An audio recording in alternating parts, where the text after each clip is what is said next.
make sure I got this right. Oklahoma State for your master's degree. Right. Colorado State for your doctorate degree in animal breeding. Right. Is that when you met Miss Rusty? I met Rusty at Colorado State. Right. I'd gone through Oklahoma, and Oklahoma was a breeze. I did a master's in 12 months and wrote my thesis and the whole 9 yards, and I was just ready to get out of there. It's a beautiful place. You went to school there, and it was good, but it just was not a good time in my life, perhaps. But when I went to Colorado State, my mother wrote me a letter. Back then, we wrote letters and whatnot. And she told me that all the boys at home in the area had told me that there's this really cute little girl from Mississippi up there that Joe needed to meet. So I made it a point of meeting her, and she happened to be studying in animal science also. And so I met her, and I kind of liked her.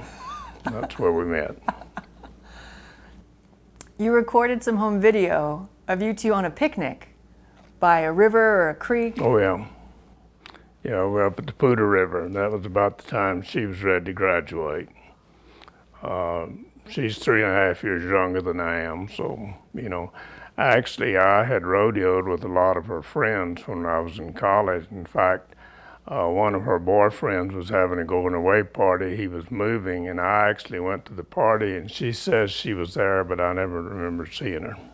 I love that video because I think for the first time, I got to see how she looks at you. And it was a lot of love, so much love. I hope so. After 60 years, how did you know she was the woman that you wanted to marry?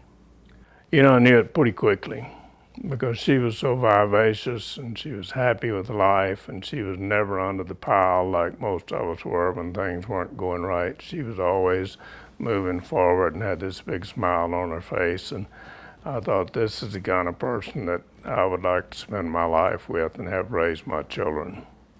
Did you have to convince her? Oh, yeah. Took a long time. I had a lot of competition. She was in the top 10 in the Miss Colorado State University contest, and I had all these other guys, and how she chose me, I don't know, but I'm sure glad.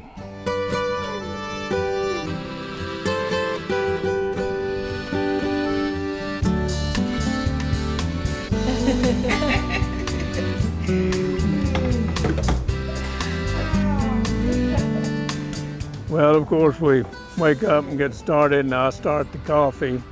And then when the coffee is ready, we'll turn the puppy dog out. And we'll sit there in those 2 chairs and visit for about a half an hour.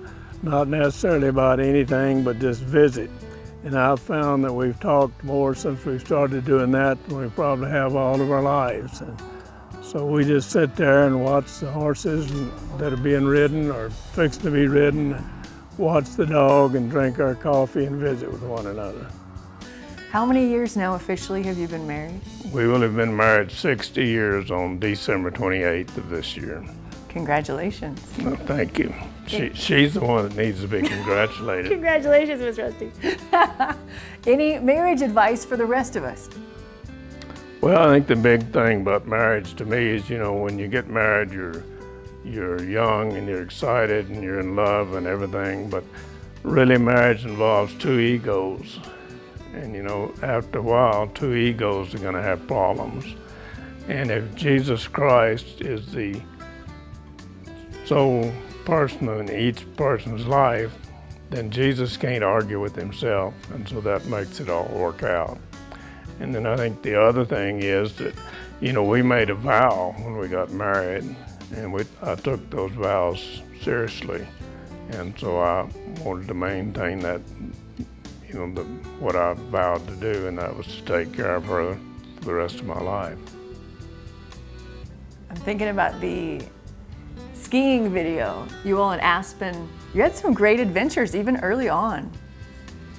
Skiing was kind of new when we got started too. It was almost a motorcycle sport back in the day. It wasn't all these fancy clothes and things that you see today.